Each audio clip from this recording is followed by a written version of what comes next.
Amém. Livro de Apocalipse, capítulo 12, o título é A Mulher e o Dragão. Diz: viu-se grande sinal no céu, a saber, uma mulher vestida do sol, com a lua debaixo dos pés, e uma coroa de 12 estrelas na cabeça, que, achando-se grávida, grita com as dores de parto, sofrendo tormentos para dar à luz. Viu-se também outro sinal no céu, e eis um dragão grande, vermelho, com 7 cabeças, 10 chifres, e nas cabeças 7 diademas. A sua cauda arrastava a terça parte das estrelas do céu, as quais lançou para a terra. E o dragão se deteve em frente da mulher que estava para dar à luz, a fim de lhe devorar o filho quando nascesse. Amém.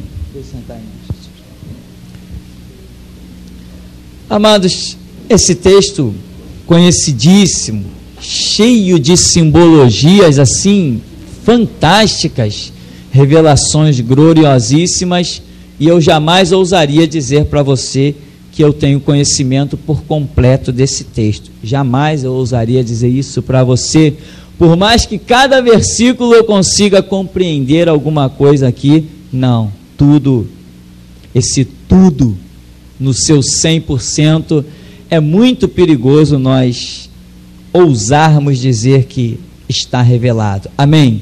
Porque a Escritura sempre, por mais que a gente pareça saber, Jeremias 33:3 está sempre lá escrito: clama a mim e responder-te-ei, anunciar-te-ei coisas grandes e firmes que tu não sabes. Então, enquanto esse texto estiver ali na Bíblia, significa que eu e você tem coisas que precisamos ainda buscar e conhecer no Senhor. Amém.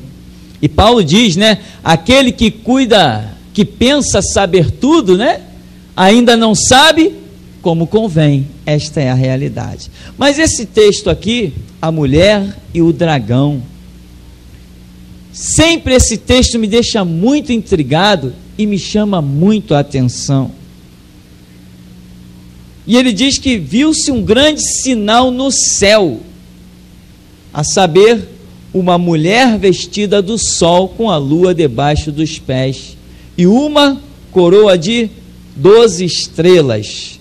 Essa coroa de 12 estrelas simboliza lideranças espirituais.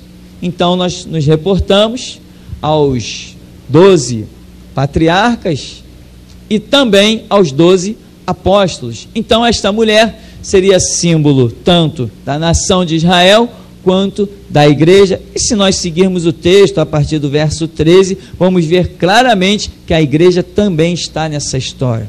O dragão que tenta estar de frente da mulher para tragar-lhe o filho representa o mal, Satanás, que procurou impedir a obra de Deus de se realizar, né? Nós vemos isso desde do Egito, quando o povo estava cativo.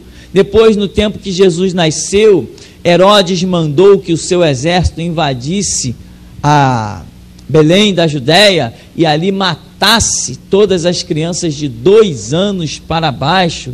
E a tentativa, e este dragão representa o Império Romano. Aí você diz assim, então acabou-se o Império Romano. Não, o Império Romano, Apocalipse diz que ele é a besta que era, que não é, mas que subirá do abismo. O Império Romano está hoje representado na pessoa da Igreja Católica Apostólica Romana. Ali está o Império Romano, que não foi substituído por nenhum outro império. Ele está na sucessão vista pelo profeta Daniel, aqueles 4 impérios que são revelados na estátua. O Império Romano é o último e ele não é substituído por nenhum outro império. E o Império Romano hoje subsiste na pessoa, na organização, melhor dizendo, da Igreja Católica Apostólica Romana.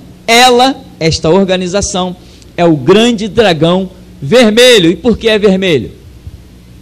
É a mesma simbologia do cavalo vermelho de Apocalipse capítulo 6. Ele sai para fazer guerra, mas num tempo específico. Porém, Seguindo o nosso texto, diz que esta mulher está vestida do sol. O sol simboliza a glória de Deus. Então, esta mulher, vamos deixar um pouquinho Israel de lado, vamos falar de nós mesmos. Nós estamos revestidos da glória de Deus. Nós somos o povo com o qual Deus conta nesta terra. A glória de Deus está na sua vida. A glória de Deus não está numa denominação. Nós não somos batistas, metodistas, pentecostais, assembleianos, não somos nada disso. Nós somos apenas um povo que crê no sangue do Cordeiro de Deus que tira o pecado das nossas vidas. E cremos nesta palavra que é viva e eficaz para desfazer as obras do diabo. Por esta palavra nós temos sido curados, por esta palavra nós temos sido restaurados, a nossa mente tem sido abençoada. Nós podemos ler qualquer livro e ali nós obteremos informações que são são como uma revelação, porque a nossa mente está abençoada pelo poder da palavra, porque em João capítulo 15, no verso 3, o Senhor Jesus diz: vós já estáis limpos pela palavra que vos tenho falado. Isto é glorioso, isso não tem preço. Nós somos um povo com o qual Deus conta. Assim como lá no tempo do Antigo Testamento, Deus deu aquele cerimonial para a nação de Israel, para que não se alimentasse de alguns gêneros alimentícios, porque aquilo danificaria uma série de fatores no seu organismo. Assim Deus também nos tem purificado, não nos separando um alimento, mas purificando tudo que chega às nossas vidas pelo filtro espiritual que é a sua palavra. Hebreus 4:12 diz que a palavra de Deus é viva e eficaz, penetra a divisão da alma, do espírito, juntas e medulas, e é apta para discernir os pensamentos e as intenções dos corações. Então é esta palavra que está nas nossas vidas. E quem poderá nos resistir? A glória de Deus está na nossa vida. O grande problema é quando não se descobre isso. Não adianta dar uma arma potentíssima nas mãos de um soldado que não sabe usar, que não tem ideia de como usar aquela arma. E o que é uma igreja? Uma igreja é alguém que é remido e lavado no sangue de Cristo, é alguém que tem o conhecimento das Escrituras, como Jesus diz em João 5,39, examinai as Escrituras, pois vós cuidastes nelas a vida eterna, são elas que de mim testificam. Em João 7,38 ele diz: se alguém crê em mim, conforme revelam as Escrituras, rios de águas vivas fluirão do seu interior. Então, João 15,7 ele ainda vai dizer: se vós estiverdes em mim e as minhas palavras estiverem em vós, pedireis tudo o que quiser e vos será feito. Isto é igreja, uma igreja transbordante da palavra, como diz Mateus 25, a parábola das 10 virgens, que elas tinham a lamparina e tinham o azeite transbordante. Igreja é isso. Quem está vazio da palavra não é uma igreja ainda em condições de ser usada por Deus. E quem está realmente muito vazio, nem igreja não é, porque sem Bíblia não há Deus. Você não vai encontrar Deus em palavras humanas. Deus só se revela na sua própria palavra, porque em Jeremias 1,12 ele declara que eu velo sobre a minha palavra para cumprir. Então, a glória de Deus está nas nossas vidas. E eu pergunto, eu sempre me perguntei: Senhor, para que essa glória toda? Para que essas promessas todas? O porquê de tudo isso? Qual o teu plano com a minha vida pessoal? Qual o teu plano com a tua igreja sobre a face da terra? Isso, irmão, no começo da caminhada, eu sempre fui uma pessoa muito de gostar de pensar nas coisas. Eu olhava para uma árvore e aquilo me deixava revoltado quando eu olhava para uma árvore. Eu dizia assim: não é possível que aquela árvore dure 100 anos e o homem dure 60, 70. Aquilo me deixava indignado. E hoje eu tenho a resposta, amém? E é por isso que eu digo para você, meu irmão, medita, como diz o Salmo número 1, bem-aventurado que medita na lei do Senhor de dia e de noite. Quando você busca, você encontra, há respostas. Então, a glória de Deus está sobre a igreja. Quem é a igreja? Nós somos a igreja, individualmente, cada um que crê em Cristo. Não somos uma denominação, somos um povo remido e lavado no sangue de Jesus Cristo. Isso que é a igreja aqui, vestida do sol. Não somos aquelas pessoas que dizem: ah, eu sou batista, ah, eu sou Nova Vida, ah, eu sou não sei, eu sou assembleiano. Não, isso aí, meu irmão, lá no inferno você vai encontrar um monte de batista, um monte de pentecostal, vai encontrar um monte de assembleiano, vai encontrar um monte de tudo que é denominação. Se duvidar, vão até querer construir uma igrejinha lá debaixo dos tormentos. Isso aí não interessa, nós não defendemos denominação. Nós somos crentes em Jesus Cristo. Aonde eu piso, pisa comigo a glória de Deus. Aonde eu piso, eu desfaço as obras do diabo, eu refreio as obras das trevas. Aonde eu piso, o diabo está frito, ele tem que bater em retirada, porque a glória de Deus está sobre a minha vida. O que falta? Me falta eu aceitar este revestimento, vivê-lo plenamente, como vai dizer lá o verso 11. O que diz lá? Apocalipse 12:11. Eles venceram, como? Pelo sangue do Cordeiro, pela palavra do testemunho, e não amaram as suas vidas até a morte. Quem está cheio da glória de Deus está pronto a ir até a morte, porque vai declarar como Paulo: o viver é Cristo e o morrer é lucro. Enquanto você não vê um crente disposto a morrer por Cristo, ele também não pode ser um instrumento nas mãos de Cristo. Porque lá em 2 Coríntios 5,15 vai dizer que ele morreu por todos, logo todos morreram, e ele morreu por todos, para que os que vivem não vivam mais para si, mas para aquele que por eles morreu e ressuscitou. É por ele que você tem que viver. E é assim que a glória de Deus será derramada sobre a sua vida.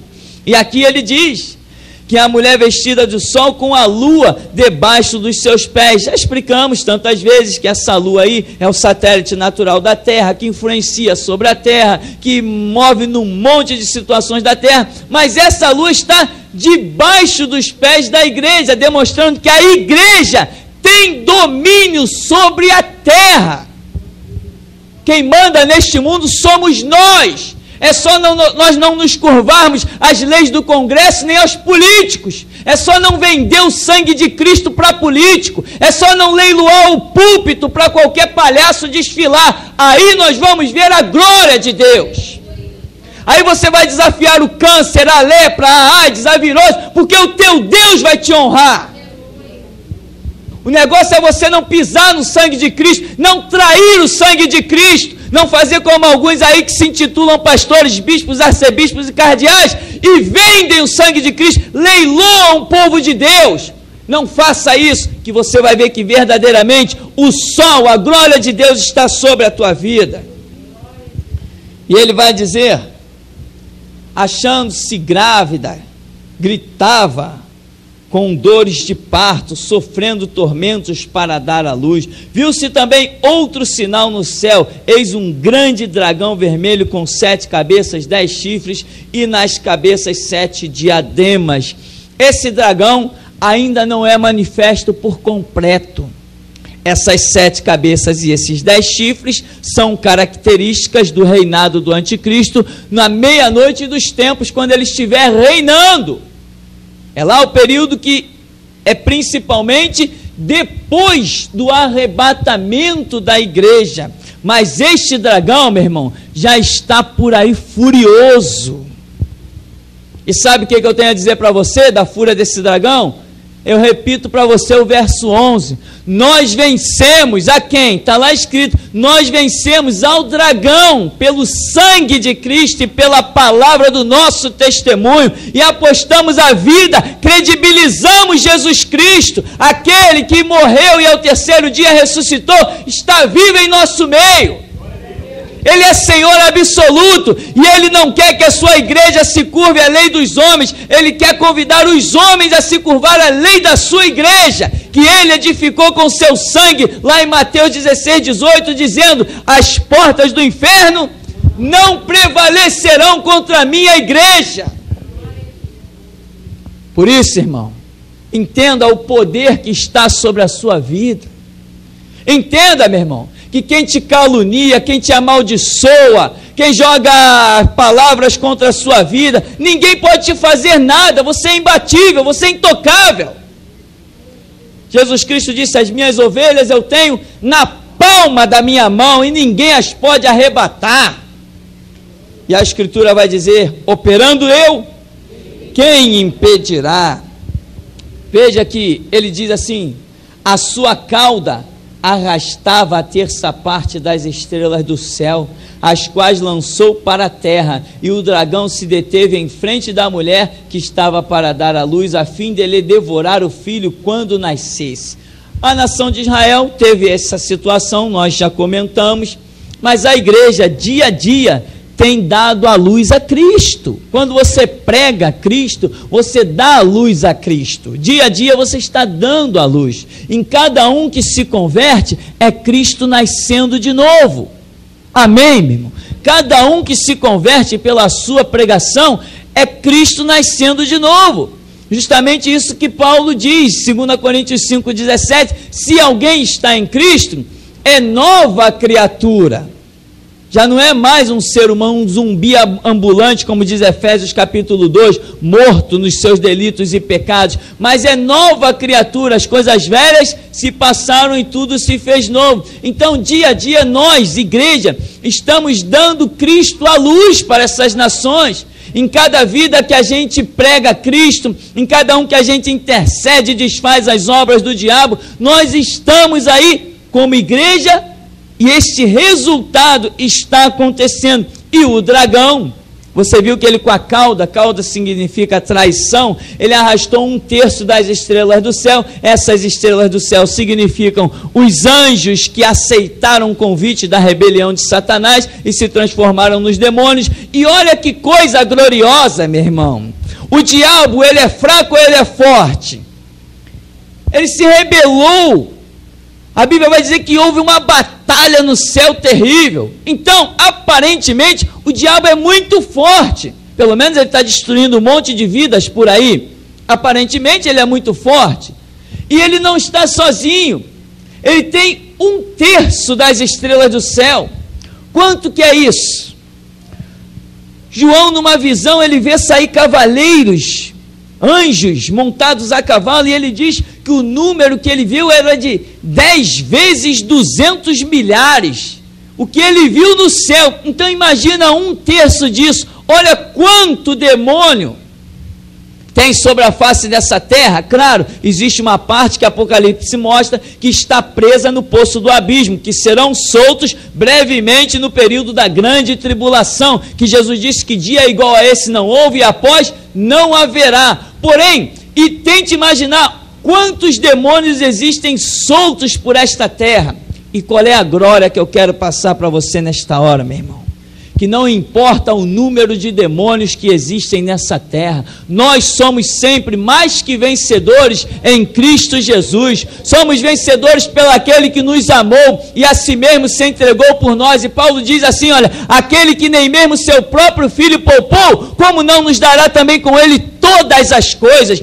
Porque ele nos livrou da potestade do ar e nos fez assentar nos lugares celestiais em Cristo Jesus. Então, meu irmão, olha a glória que há na nossa vida. Não é à toa que a mulher que representa a igreja, ela é apresentada vestida de sol, que significa a glória de Deus. Por isso que Jesus, lá em Apocalipse capítulo 1, quando ele aparece, João tem a visão de que ele estava com o seu rosto como?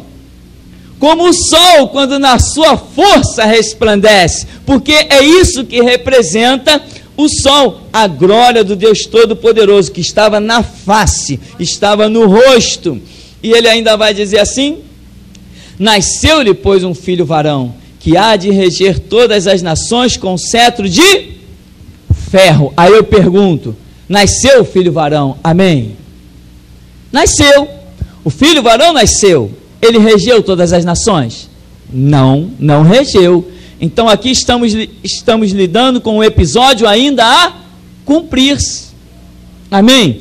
Porém, ele regeu, e eu te pergunto, não há uma promessa de 1000 cair ao seu lado, 10.000 à sua direita e tu não ser atingido? Não há uma promessa de que nenhum mal te sucederá, praga alguma chegará à tua tenda. Não há uma promessa de que o Senhor é quem te guarda, Ele é a tua sombra, a tua direita. Não há uma promessa que as nações se embraveceram, os reinos se moveram, mas Ele levantou a sua voz e a terra se derreteu. Não é dito que o Senhor dos exércitos está conosco, Deus de Jacó é o nosso refúgio e fortaleza. Então, meu irmão, o tempo de reinado é já. Esse tempo aqui ainda será Jesus regerá as nações com vara de ferro, sim, quando? No milênio.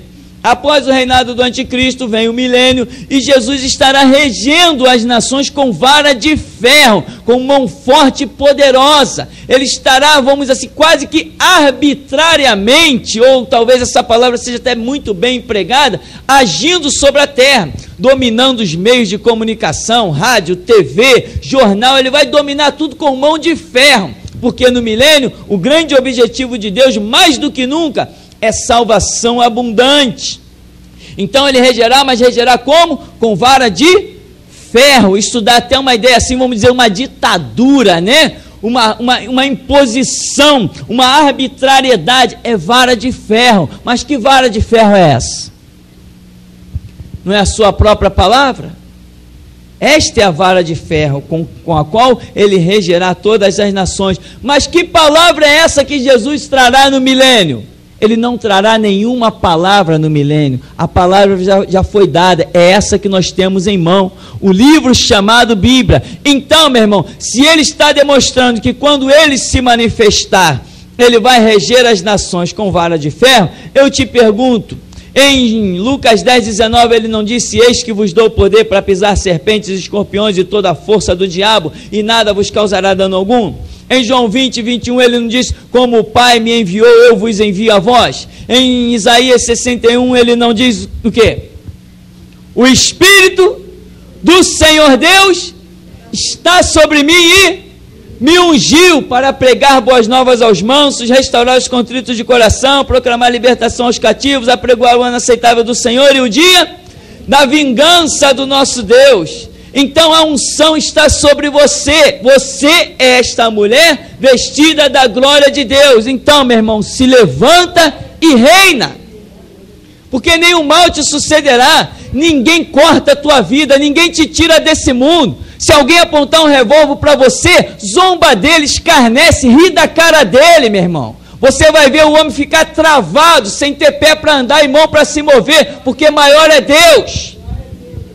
Zomba dos falsos deuses, que nem Elias zombou lá dos profetas de Baal. Grita mais alto, ele não é Deus, talvez ele foi dormir, quem sabe ele foi viajar. É para isso que a igreja está no mundo, para zombar das obras das trevas, para desfazer as obras do diabo. Então, meu irmão, guarda bem isso aqui. Viu-se um grande sinal, é uma mulher vestida do sol. Você está cheio da glória de Deus ou não está? Se você não está, meu irmão, não perca mais tempo, porque nós acabamos de completar um estudo sobre a volta de Jesus nesse milênio. Irmão, eu levei um susto quando eu terminei esse estudo.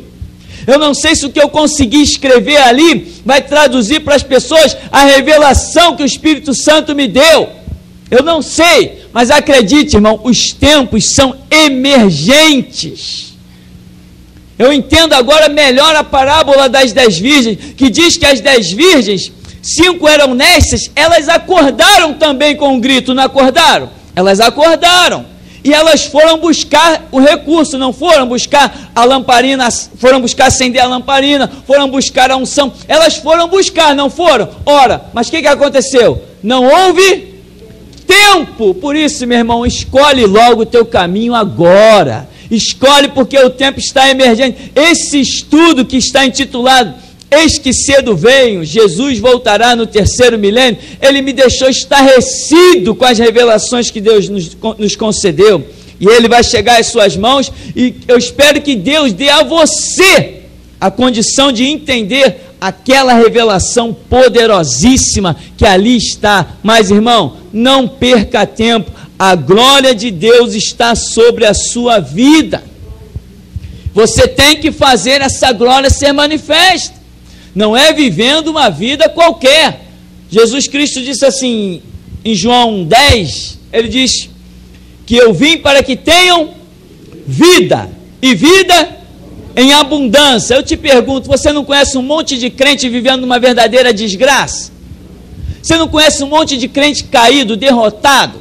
Você não conhece um monte de crente pisado? Você não conhece um monte de crente completamente humilhado? Cadê? Cadê Jesus veio para dar vida e vida com abundância? Ele não veio para dar uma vida com abundância para qualquer um. Ele veio para dar uma vida com abundância para aqueles que negam a si mesmo para viver a sua cruz. Viu aqui? Apocalipse 12:11. Sangue do Cordeiro, palavra do testemunho e não amaram as suas vidas até a morte. Esta é a filosofia da igreja. E para encerrarmos, a mulher, porém, fugiu para o deserto, onde lhe havia Deus preparado lugar para que nele a sustentassem durante 1260 dias. 1260 dias, 42 meses, tempos, metade de um tempo, 3 anos e meio, todas essas referências são a mesma coisa, significam a mesma coisa, desde o profeta Daniel até aqui Apocalipse e vários episódios da Escritura. Isso aqui é um tempo específico que diz: a mulher, porém, o que aconteceu com a mulher? Fugiu? Fugiu nada, irmão. Essa mulher não foge. Essa mulher encara qualquer coisa, ela não fugiu, não. Ela foi para um lugar que Deus havia preparado para que ali ela fosse sustentada 1260 dias. É um arrebatamento. A mulher não foge. Ela foi arrancada da terra. Essa mulher não foge da peleja. Essa mulher encara tudo. Essa mulher é valente, meu irmão. Essa mulher tem o Espírito da glória de Deus sobre ela. Ela não foge.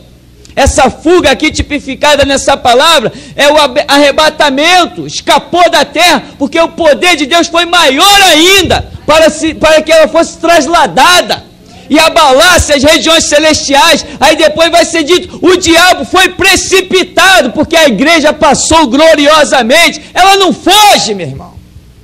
Essa igreja não foge da batalha, essa igreja não foge da guerra, essa igreja vive e morre por Cristo. Ela não foge. Em Cristo nós somos vocacionados não para matar, mas para morrer. Não fugimos, vamos até a morte. Por isso, irmão, você está cheio da glória de Deus, mas você só descobrirá isto se você realmente tiver um compromisso com Deus. Há uma experiência interessante, vamos encerrar com ela, em que um homem foi chamado para expulsar um demônio. Quando ele chegou no lugar, ele com medo, muito medo do demônio, quando ele se aproximou com muito medo, o demônio, logicamente na pessoa possessa, virava o rosto para o outro lado, e ele dizia assim: demônio, o que você está vendo? Aí o demônio dizia assim, o homem tremendo, cheio de medo, o demônio olhava para ele e dizia assim: eu estou vendo muito fogo, estou vendo a glória de Deus. E ele com medo do demônio. Entende que não adianta você se dizer igreja se você não souber o que é uma igreja. Foi lá com medo, ele era o forte, mas ele mesmo não sabia o poder que estava na vida dele. Porém o demônio olhou e viu a glória de Deus na vida do homem. Por isso que eu digo, irmão, não adianta você ter uma arma e não saber o potencial que ela tem. Olha a palavra de Deus: a minha palavra não voltará para mim vazia, mas cumprirá aquilo que lhe apraz. Se alguém não crê nas minhas palavras, eu não julgo, a minha palavra o julgará no dia do juízo. Isso é uma potência, meu irmão. Este livro aqui, meu irmão, não precisa de comprimento. E as nossas vidas não precisam de outro estatuto. Que Deus nos abra as portas para pregoarmos isso aos 4 cantos da terra. Nós somos igreja, sobre nós está o Espírito da glória de Deus e não precisamos de nada mais além disso, porque está escrito no Salmo 119, 105: lâmpada para os meus pés e luz para o meu caminho é a tua palavra. Então, meu irmão, você já fez a sua decisão? eu já fiz a minha. Agora, vamos descobrir o potencial que está sobre as nossas vidas. Aí sim, Deus vai nos abrir as portas. Porque tem muita gente, Deus abre-nos as portas. Para quê? Deus me enche de poder. Para quê? Deus me dá o Espírito da tua glória. Para quê? Qual o seu objetivo?